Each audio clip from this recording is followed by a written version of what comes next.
இப்போது இந்த அல்லாவுடைய தீனை மக்கள்கிட்ட முழுமையாக கொண்டு போகிறதுக்காக ஒரு மர்க்கஸ் வந்து இப்போ நம்ம எழுப்ப போகிறோம் பூந்துறையில். அதற்காக இடம் வந்து தேர்வு செஞ்சு வாங்கியாச்சு. அதுக்கான பர்மிஷன் ப்ராசஸ் இப்போ போயிட்டுருக்கு. இப்போ அதோடைய ரஃப் எஸ்டிமேஷன் பார்த்தீங்கன்னா கிட்டத்தட்ட ஒரு 1.5 கோடி ரூபாய்க்குள்ளே வரும்.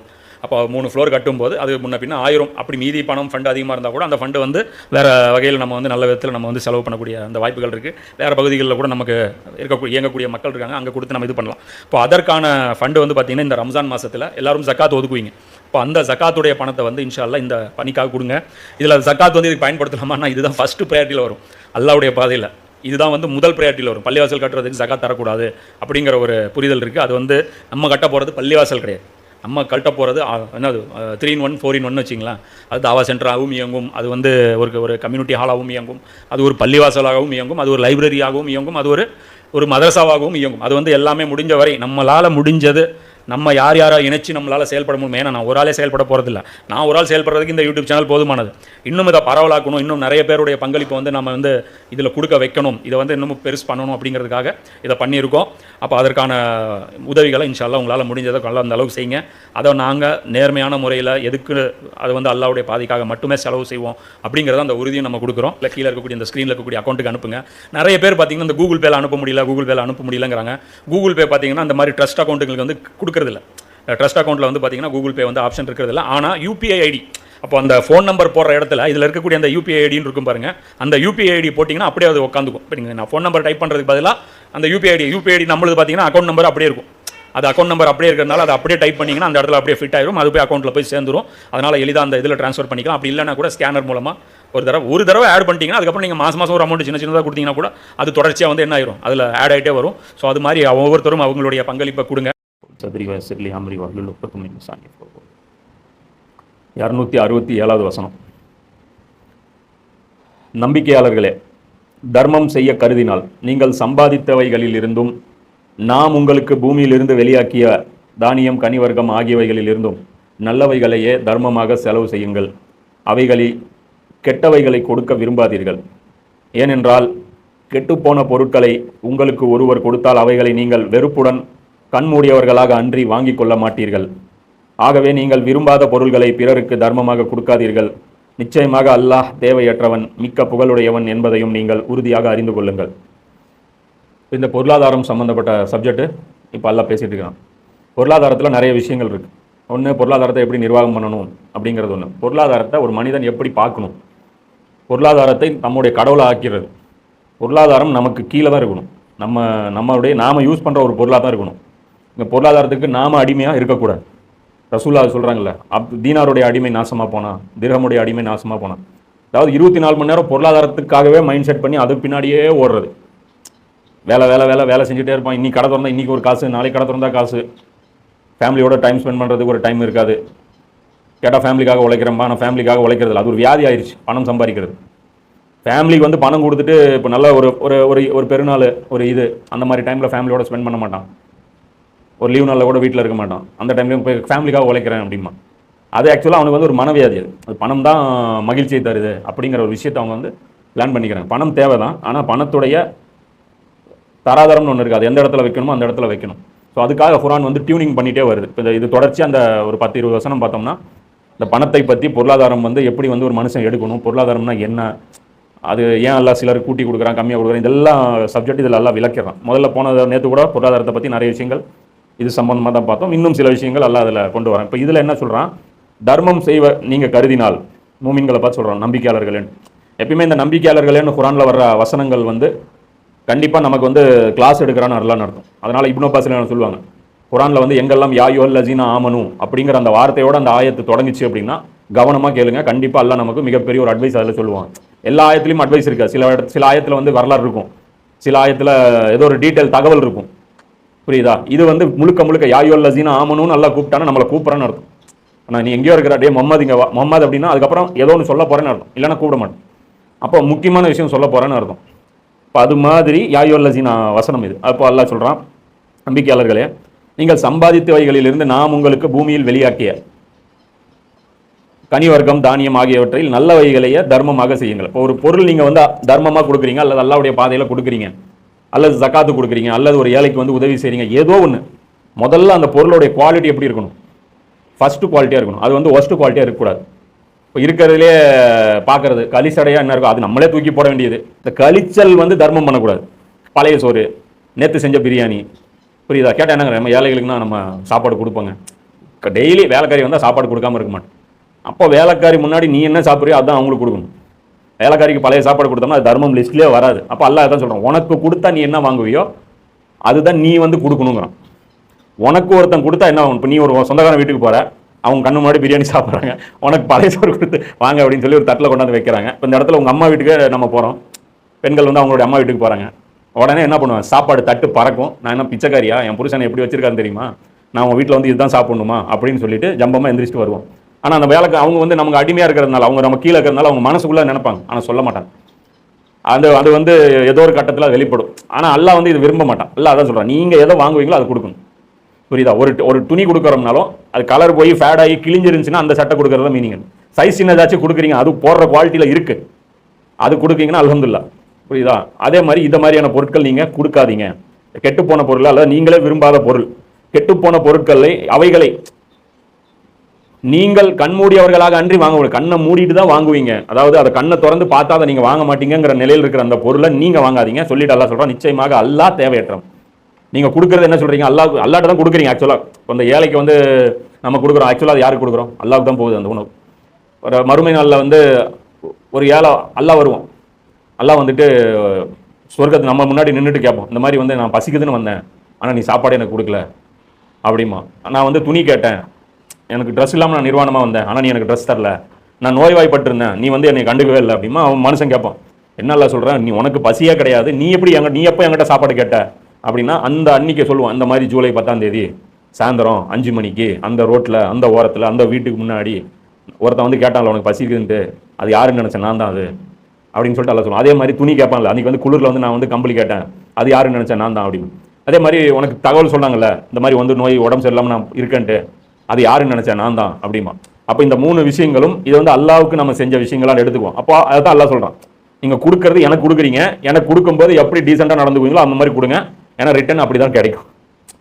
நாம் எப்படி இன்னைக்கு இங்கே நம்மக்கிட்ட அதிகாரம் இருக்கும்போது, நமக்கு முன்னாடி அதிகாரம் இல்லாத ஆட்கள், நம்மக்கிட்ட வேலை செய்கிறவங்க, நம்ம சொந்தக்காரங்களில் ஏழைங்க, நம்ம வீட்டில் இருக்கக்கூடிய ஏழைங்க, ரோட்டில் போகிற ஏழைங்க, இவங்களுக்கு நாம் எப்படி ட்ரீட் பண்ணுறோமோ, அப்போது அல்லாஹ்விடத்தில் அதிகாரம் இருக்கும்போது, அப்போ பிச்சை நமக்கு தேவைப்படும் போது, அந்த டைமில் அல்லாஹ் என்ன பண்ணுவான்? உயர்ந்த அந்த சொர்க்கத்தை கொடுக்க மாட்டான், தாழ்ந்த நரகத்தை தான் நமக்கு கொடுப்பான். நமக்கு குடிக்கிறதுக்கு தண்ணி கொடுக்க மாட்டான், கொதிக்க வைக்கிற தண்ணியும் சீலும் சலமும் தான் கொடுப்பான். இப்போ அல்லாஹ் தான் சொல்கிறான், அல்லாஹ் தேவையற்றவன், நான் எனக்கு வந்து தேவை கிடையாது. எக்ஸாம் அல்லாஹ் நினைச்சா ஒவ்வொரு வீட்லேயும் மண்ணு சல்வா இறக்குற மாதிரி டெய்லி 10,000 ரூபா வானத்துலேருந்து இறக்க முடியும். கோல்டு வந்து மழையாக பெய்ய வச்சு அந்தந்த வீட்டுக்கு தேவையான பொருள் இறக்க முடியும். ஏழைக்கு வருமானம் கொடுத்துருக்க முடியும். அவனை ஏன் அப்படி வச்சிருக்கிறான்னா, நம்மகிட்ட காசு கொடுத்து நம்ம கொடுக்குறோமான்னு சோதனை பண்ணுறோம். இப்போ இந்த உலகத்தில் எல்லாமே என்னது? சோதனை தான். அப்போ அல்லாஹ் வந்து இது சொல்கிறான். இப்போ இதில் இன்னொரு கூடுதல் விஷயம் தெரிஞ்சுக்கணும் என்னன்னா, இப்போ அந்த அல்லாஹ்வுக்கு அர்ப்பணம் பண்ணுறது எல்லாமே எப்படி இருக்கணும்? பியூரிட்டியாக இருக்கணும் அப்படின்னு சொல்கிறான். அப்போ அந்த பியூரிட்டியில் இப்போ இன்றைக்கி வந்து இன்னொரு இதில் கூடுதலாக ஒரு ஆட் பண்ணிக்கலாம். என்னன்னா, இப்போ மதரசாவில் கொண்டு போய் நம்ம இன்றைக்கி குழந்தைங்களை கொண்டு போய், நமக்கு 4 குழந்தை இருந்தால் 2 குழந்தை என்ன பண்ணுவோம்? ஒரு குழந்தை என்ன பண்ணுவோம்? சில பேர் அப்படி இருக்கிறாங்க, நல்ல எண்ணத்தில் போய் அந்த ஒரு குழந்தையை கொண்டு போய் அல்லாஹ்வுக்கு அர்ப்பணம் பண்ணுறேன், தீனுடைய வேலை இந்த குழந்தைய செய்யட்டும், இது வந்து மதரசாவில் போய் படிக்கட்டும், இவன் ஆலிமா வரணும், ஒரு குழந்தை டாக்டர் ஆகட்டும், ஒரு குழந்தை இன்ஜினியர் ஆகட்டும், அல்லது ஏதோ ஒன்று, ஒரு குழந்தை ஆலிமா வரட்டும்னு சொல்லி கொண்டு போய் சேர்த்துறாங்க. இப்போ அந்த சேர்த்துற குழந்தை எப்படிப்பட்ட குழந்தைய கொண்டு போய் சேர்த்துறாங்க? பெஸ்ட்டு குழந்தைய சேர்த்துறாங்களா, ஒஸ்ட்டு குழந்தைய சேர்த்துறாங்க? யாருக்கு படிப்பு ஏறலையோ, எவன் 10th இதில் எல்லாம் ஃபெயில் ஆகிட்டானோ, எவன் ஸ்கூலுக்கு ஒழுங்காக போக மாட்டேங்கிறானோ, பெரும்பான்மையான செலக்ட் ஆகிற குழந்தைங்க இப்படி தான். புரியுதா? வீட்டில் அடங்காத உன்னை கொண்டு போய் மதரசால போட்டால் தான் உனக்கு கொழுப்பு அடங்குங்கிறான். அவன் திருப்பி படிச்சுட்டு வந்து நம்ம கொழுப்பு அடைக்கிறான், சமுதாயத்துக்கு கொழுப்பு எடுத்து விட்டுறான். அப்போ கெட்ட எண்ணத்தில் கொண்டு போய் சேர்த்துனீங்க, அவங்களுக்கு என்ன ஆகுது? அந்த கெட்ட எண்ணத்தினாலேயே அந்த கல்வி அவங்களுக்கு அந்த பயனை தரமாட்டேங்குது. அவங்க ரிட்டர்ன் வந்து சமுதாயத்தில் என்ன பண்ணுறாங்க? தீமை தான் பரப்புறாங்க, பணம் வெறி பிடிச்சி அவங்க சுற்றுறாங்க. ஏன்னா பெஸ்ட் குவாலிட்டி குழந்தைய நீங்கள் கொடுக்கவே இல்லை. அதே மரியம் அலைஹிஸ்ஸலாம் பிறக்கிறதுக்கு முன்னாடி அவங்க அம்மா என்ன சொன்னாங்க? என் குழந்தைய பிறந்தா நான் கொண்டு போய் விடுறேன்னு. இப்ராஹிம் நபி தன்னுடைய பெஸ்ட் குழந்தைய கொண்டு போய் இஸ்மாயில் அலைஹிஸ்ஸலாமை கொண்டு போய் அறுக்கிறதுக்கு கூட்டு போனாங்க. இது மாதிரி இப்போ நாமளும் என்ன பண்ணுவோம்? எந்த குழந்தை ரொம்ப பிரில்லியண்டாக இருக்கோ, அப்போ அல்லாஹ்வுடைய பாதையில் விடுறதுன்னு முடிவு எடுத்துட்டீங்க அப்படின்னா, பிரில்லியண்டான குழந்தைய கொண்டு போய் சேர்த்தணும். பிரில்லியண்டான குழந்தை படிக்க போச்சுன்னா அடி விழுவும்.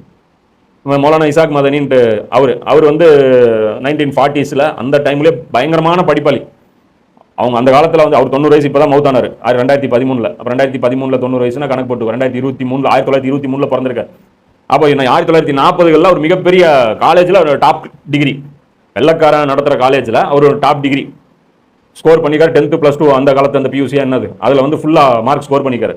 ஸ்கோர் பண்ண உடனே அவர் குழந்தையிலேருந்து அல்லாஹ் மேலே பாசம், அல்லாஹ்வுடைய ரசூல் மேலே பாசம். அவர் +2 இந்த மார்க் முடிச்சோடனே அவர் என்ன சொல்றாரு, நான் மதரசால போய் சேர்றேன் அப்படின்னு உடனே அவங்க அப்பா அவரை துரத்தி அடிச்சிருக்காரு. ஏன்டா என் வீட்லயே நீ தான் பிரில்லியன் ஸ்டூடெண்ட், உன்னை கொண்டு போய் நான் வக்கீல் படிக்க வச்சா நீ போய் இங்கிலாந்துல போய், அப்பெல்லாம் இங்கிலாந்துல வேலை டைரக்டா கிடைச்சிரும், வக்கீல் படிக்க வச்சா நீ இங்கிலாந்துல போய் வேலை செய்வேன்னு பார்த்தா நீ மதரசாவுக்கு போறியான்னு சொல்லிட்டு மதரசால போய் இவர் போய் சேர்ந்துட்டார். அப்போ காலேஜில் அப்ளிகேஷன் போய் போடு அப்படின்னதுக்கு இவர் போய் அங்கே போய் மதரசால சேர்ந்துட்டு அப்புறம் மதரசா கம்ப்ளீட் பண்ணி மிகப்பெரிய ஒரு தீனுடைய வேலையை இன்னைக்கு செஞ்சார். எனக்கு மெயினான ஒரு உஸ்தாதில் அவர் ஒரு முதல் லெவலில் வரக்கூடிய உஸ்தாதுகள் அவரும் ஒருத்தர். அவ்வளோ நாலேஜ் அவர் பார்த்தீங்கன்னா அதே மாதிரி ஒரு புக்கெல்லாம் 900 பேஜ் புக்கு கொடுத்தா ஒரு வாரத்தில் படிச்சிருவார், அவ்வளோ ஸ்கில் அவருக்கு. அப்போ இந்த மாதிரி பெஸ்ட் விஷயங்களை தான் நம்ம என்ன பண்ணணும், அல்லாவுடைய தீனுக்காக நம்ம அர்ப்பணிக்கணும். நம்மகிட்ட டேலண்ட் இருக்குது அப்படின்னா அந்த டேலண்ட்டுங்கிறது ஃபிக்ஸடு, அது எந்த ஃபீல்டில் போட்டாலும் அதை இது பண்ண முடியும். திறமைங்கிற ஒரு மனுஷனுக்கு டக்குன்னு புரிஞ்சுக்கிற ஆற்றல் இருக்குது, ஒரு விஷயம் மற்றவங்களோட சீக்கிரம் புரிஞ்சிக்க முடியுதுன்னா இது மிகப்பெரிய ஒரு இன்வெஸ்ட்மெண்ட். இதை எடுத்துகிட்டு போய் எந்த ஃபீல்டில் போட்டாலும் அவன் ஜெயிக்க முடியும். அப்போ இந்த ஃபீல்டில் எந்த ஃபீல்டில் பணம் வராது, எந்த ஃபீல்டு அல்லாவுடைய ஃபீல்டோ, இப்போ அதில் நம்ம என்ன பண்ணணும், இந்த மாதிரி பெஸ்ட்டு இருக்கக்கூடிய அந்த ஆட்களை நம்ம இறக்கணும். இப்போ இதுவும் ஒரு மீனிங் இந்த ஆயத்துக்கு. நீங்கள் தர்மம் செய்தால் ஷைத்தான் உங்களுக்கு வறுமையை கொண்டு பயம் காட்டி மானக்கேடான கஞ்சத்தனத்தை செய்யும்படி உங்களை தூண்டுவான். ஆனால் அல்லாஹ்வோ நீங்கள் தர்மம் செய்தால் தன்னுடைய மன்னிப்பையும் செல்வத்தையும் உங்களுக்கு தருவதாக வாக்களிக்கின்றான். அன்றியும் அல்லாஹ் வழங்குவதில் மிக்க விசாலமானவனும் மிக்க அறிந்தவனுமாக இருக்கின்றான். இப்போ ஷைத்தான் என்ன பண்ணுவான், நம்ம தர்மம் பண்ணும்போது அதான் சொன்னல, பணத்தை நம்ம என்னவா பார்க்குறோங்கிறத முதல்ல முடிவு பண்ணிக்கணும். புரியுதா? இப்போ இன்னைக்கு நம்ம கணக்கு பார்க்குறோம். இப்போ கையில் இப்போ நீ ஒரு இடம் வாங்குறேன்னு வச்சுக்கோ, அல்லது எதுக்கோ ஒன்று தான் சேர்த்துவேன், காசுன்னு சேர்த்துனா அது ஏதோ ஒரு தேவைக்காக சேர்த்துவேன். அது உன்னுடைய வண்டியாக இருக்கலாம், அல்லது ஒரு இதுவாக இருக்கலாம், ஒரு இதாக இருக்கலாம், ஏதோ ஒன்று ஃபோனாக இருக்கலாம், ஏதோ ஒன்று. அப்போ பணம் வச்சிருக்கிறவன் அன்றாட தேவை இல்லாமல் எக்ஸ்ட்ரா காசு தான் அது சேர்த்துறான். அப்போ அது சேர்த்தும் போது நான் திடீர்னு ஒரு நல்ல காரியத்தை பற்றி கேள்விப்படுறேன், அதுக்கு பணம் தேவைப்படுதுங்கிற ஒரு செய்தி வருது. அப்போ நம்ம மலக்கு நம்ம சட்டையிலேருந்து எடுத்து போய் அவரே கொடுப்பாரா, கொடுக்க மாட்டார், நம்ம தான் மனசு வச்சு கொடுக்கணும். அப்போ அதை கொடுக்கும்போது என்ன தோணும் அப்படின்னா, கஷ்டப்பட்டு சேர்த்துனேன், இப்போ கையை விட்டு போயிருச்சு அப்படின்னா மறுபடியும் வராது. மைண்டில் என்ன வரும், போயிருச்சுன்னா இந்த 40,000 ரூபா போயிருச்சுன்னா என்ன ஆகும், மறுபடியும் அந்த 40,000 ரூபா வராது அப்படின்னு நினைப்பு வரும். நினைப்பு என்ன பண்ணுவோம், கொடுக்கறது பதிலாக அந்த 10,000 ரூபா எடுத்து ஒரு 20,000 ரூபா கொடுக்கலான்னு நினைக்கிற இடத்துல நம்மளும் கொடுத்தோங்கிறதுனால என்ன பண்ணுவோம், ஒரு 500 ரூபா கொடுத்து துவா செஞ்சு இன்ஷால்லா கொடுத்துடலாம் அப்படின்னு சொல்லிட்டு அப்படியே ட்ராமா பண்ணுறோம். ஆனால் மனசுக்குள்ளே இந்த ஒரு போராட்டம் நடந்திருக்கும், நம்ம வெளியே காமிச்சிக்க மாட்டோம்ல, ஆனால் உள்ள இவ்வளோ திருட்டுத்தனம் நடந்துட்டு இருக்கும். கொடுக்கலான்னு ஃபர்ஸ்ட் இப்படி வரும், அப்புறம் இப்படிங்கும் அதுங்க. அதனால தான் எப்பயுமே கொடுக்கணும்னு நினைப்பு இருந்துச்சுன்னா டக்குன்னு கொடுத்துடணும். கொடுக்கறது மாதிரி யோசிக்க கூடாது. கொடுக்குற விஷயத்தில் பொறுத்த வரைக்கும் லேட்டே பண்ணக்கூடாது. லேட் பண்ணோம்னா மனசு மாறிடும், சைத்தான் மாத்திடுவான். அப்போ அல்லாஹ் என்ன சொல்றான், நீங்கள் தர்மம் செஞ்சீங்கன்னா செல்வத்தை உங்களுக்கு வாக்களிக்கிறான். அல்லாஹ் என்ன சொல்றான், கொடுத்தா குறைஞ்சிரும் சைத்தான் சொன்னால, அவன் பேச்சு கேட்டு தானே கொடுத்த. அந்த 40,000 ரூபா கொடுத்தது யாரு, அல்லாஹ் தானே கொடுத்தான். ஏன் நாளைக்கு 40,000 ரூபா கொடுக்க மாட்டானா, தரமாட்டான்னு நீ நம்புனில்ல, உனக்கு தரமாட்டான் நீ நம்புனில்ல, அதனால தான் நீ 10,000 ரூபா கொடுக்காம 500 ரூபா கொடுத்த, உனக்கு தரமாட்டான்டான்றான். அப்போ அன்னிலேருந்து நம்ம வருமானம் என்ன ஆயிரும், டவுன் ஆயிரும். எப்பயுமே கொடுக்க தான் வருமானம் என்ன ஆகும், டெவலப் ஆகும். யோசிக்கவே கூடாது. எப்பயுமே செலவு பண்ணும்போது மட்டும் என்ன பண்ணக்கூடாது, யோசிக்க கூடாது. ஒரே விஷயம் தான் பார்க்கணும், செலவு பண்ணுறது ஹலாலா, தேவைக்கு செலவு பண்ணுறோமா, வீணாக செலவு பண்ணுறோமா. ஒரு ஏழை தேவைப்பட்டான் கொடுத்துட்டேன், ஒரு அனாதை தேவைப்பட்டான் கொடுத்துட்டேன், இவ்வளோதான் மேட்ரு, அதோட முடிச்சிடணும் அந்த விஷயம். அதை போட்டு யோசிச்சுட்டு மண்டையில் போட்டு ரொம்ப அழுத்திக்கூடாது. அப்படி அல்லாஹ் என்ன சொல்கிறான், வாக்களிக்கிறான்ங்கிறான். என்ன கிடைக்கும், என்னுடைய மன்னிப்பும் உனக்கு கிடைக்கும், ப்ளஸ் என்ன கிடைக்கும், பொருளாதாரமும் கிடைக்கும், செல்வத்தை உங்களுக்கு தருவதாக வாக்களிக்கின்றான். நீ கொடு நான் உனக்கு தரேன் அப்படிமா. அப்போ கொடுத்தா தான் அது கிடைக்கும். நாம என்ன, நீ கொடு நான் கொடுக்குறேம்மா, நாம இப்படி நீ எக்ஸ்ட்ரா கொடு நான் கொடுக்குறேம்மா, எக்ஸ்ட்ராங்கிற அது இல்லை, நீ கொடுறா நான் தரேங்க. இப்போ அல்லாஹ் நமக்கு டெஸ்ட் வச்சா நாம என்ன பண்ணுறது, அல்லாஹ்வுக்கு டெஸ்ட் வச்சு இது பண்ணுறது. இது சைத்தானுடைய கேரக்டர். இது அல்லாஹ் புரிஞ்சுக்குங்க அப்படின்றான். அல்லாஹ் தான் விரும்பியவர்களுக்கே ஹிக்மத் எனும் இறைஞானம் நுண்ணறிவை கொடுக்கின்றான். ஆதலால் எவர் ஹிக்மத்தை பெறுகின்றாரோ கொடுக்க பெற்றாரோ அவர் நிச்சயமாக பல நன்மைகளை பெற்று விடுவார். இப்போ இந்த இடத்துல அல்லாஹ் என்ன சொல்றான், முக்கியமான ஒரு நியாமத்தை பத்தி அல்லாஹ் சொல்றான். ஹிக்மத்து யாருக்கு அல்லாஹ் விரும்பியவர்களுக்கு அல்லாஹ் என்னங்கிறான், ஹிக்மத்து கொடுக்குறாங்க. ஹிக்மத்னா புத்திசாலித்தனம்னு வச்சுக்கோ. பொதுவா ஹிக்மத்னா என்ன, புத்திசாலித்தனம். புத்திசாலித்தனம்னா என்ன அப்படின்னா, காசு சேமிக்கிற புத்திசாலித்தனம் இல்லை, உள்ளபடி ஒரு விஷயத்தை புரிஞ்சிக்கிற புத்திசாலித்தனம்.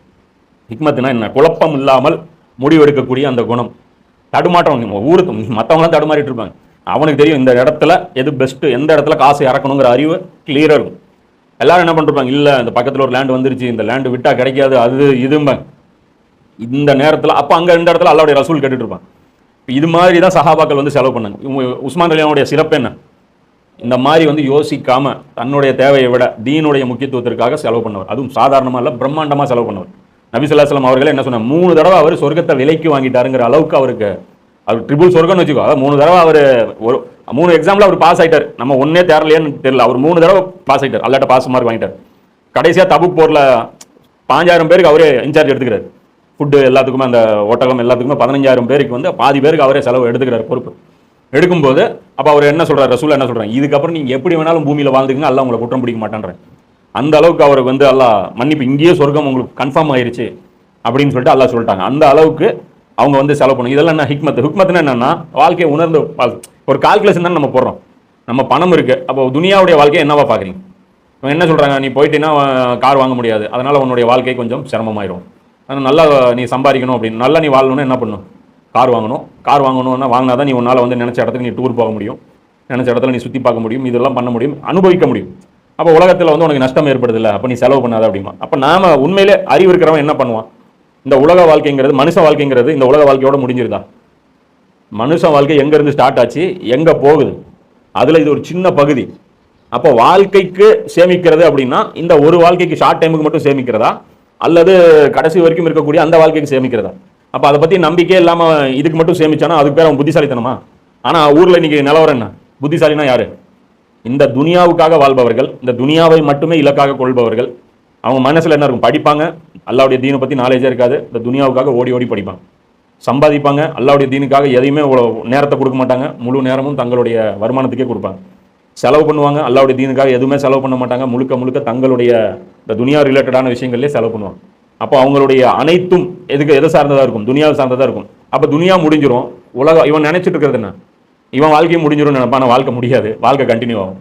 அங்கே போனால் கபரில் இடம் இல்லை, எந்த ரியல் எஸ்டேட்டில் போய் வாங்குவேன், மகேஷரில் சூரியனுக்கு கீழே நிழல் இல்லை, எந்த ரூஃப் போடுவேன், எந்த கான்கிரீட்டு கொண்டு வந்து நீ ரொப்புவேன், சொர்க்கத்தில் இடம் இல்லை, இப்போ எங்கே போய் வாங்குவேன்?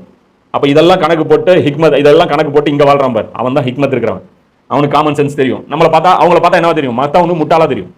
இவன் அறிவாளி கிடையாது, இவன் பாரு இவனோட எனர்ஜி வந்து இங்கே வேஸ்ட் பண்ணுறான், இவன் இங்கே போயிருந்தானா அவன் எங்கேயோ போயிருப்பான், எங்களுக்கு தெரியும் எங்கே போனால் எங்கே போகலாம் தெரியும். வேணாம்னு இவங்களே தூக்கி போட்டவங்க யாரு? நபி ஸல்லல்லாஹு அலைஹி வஸல்லம் இருக்கட்டும், சஹாபாக்களா இருக்கட்டும், இவங்கெல்லாம் என்னது வேணாம்னு தூக்கி போட்டவங்க. அப்போ இந்த மாதிரி தூக்கி போட்டவங்களுக்கு எதையுமே இவங்க எல்லாம் என்ன பண்ணுவான்? அறிவு கொடுத்துருவான். இவங்களுக்கு இந்த ஹிக்மத்துங்கிற அந்த நாலேஜை கொடுத்துருவான். அதுக்கப்புறம் அவங்க வாழ்க்கையில் எடுக்கிற முடிவுகள் எப்படி இருப்பாங்க? கிறிஸ்டல் கிளியராக எடுப்பாங்க. அவங்கள வந்து எந்த சைத்தானும் வந்து வீழ்த்த முடியாது. புரியுதா? அந்த பணத்தாசை அவங்களை காட்ட முடியாது, அவங்களுக்கு இடத்தாசை காட்ட முடியாது, பதவி ஆசை, புகழ் ஆசை. இன்னைக்கு வெறி பிடிச்சி முஸ்லீம் எப்படி இது மிருகமாக சுற்றிட்டு இருக்கிறான். துனியாவை பற்றி அவன் பணம் வேணும், பதவி வேணும், புகழ் வேணும், சொத்து வேணும், இதுதான் பெருசு, இதுக்காக வாழணும். அவன் சாதனை என்ன நினைப்பான்? இந்த ஏரியாவுக்கு வரும்போதுங்க என்கிட்ட ஒரே ஒரு இடம் தாங்க இருந்துச்சு, இன்னைக்கு பாருங்க இது ஒரு சொந்த வீடு கட்டிட்டாங்க, பக்கத்தில் ஒரு லைன் வீடு கட்டிட்டாங்க. பெரிய பையனை வந்து இந்த டிகிரி படித்து வச்சுட்டாங்க, சின்ன பையன் இது பண்ணுறாருங்க, இவர் அமெரிக்காவில் இருக்காருங்க, இவர் பெங்களூரில் இருக்கிறாருங்க, இந்த பொண்ணு டிகிரி முடிச்சிருச்சுங்க, அது இப்படி முடிச்சிருங்க, அது ஈங்க ரைட்டுங்க. செத்ததுக்கப்புறம் என்னங்க? No idea. அப்போ நீ புத்திசாலியா? நீ அப்போ நம்பவே இல்லைன்னு அர்த்தம். உண்மை இதுதான் அல்லாஹ் குர்ஆன்ல சொல்கிறான். முஸ்லீம்களை வந்து நீங்கள் வந்து நம்பலை அப்படின்னு சொல்லி குர்ஆன் குற்றச்சாட்டு வைக்கிறதுல என்னன்னா, மறுமையை நம்பாதவர்கள் செயல்பட மாட்டாங்க. அது இருக்குன்னு உறுதியாக நம்பினா இதில் பாதி கட்டாயிரும். பெரிய பையன் அமெரிக்காவில் இருக்க மாட்டான், இன்னொரு பொண்ணுக்கு வந்து 100 பவுன்லாம் போட்டு கட்டியிருக்க முடியாது.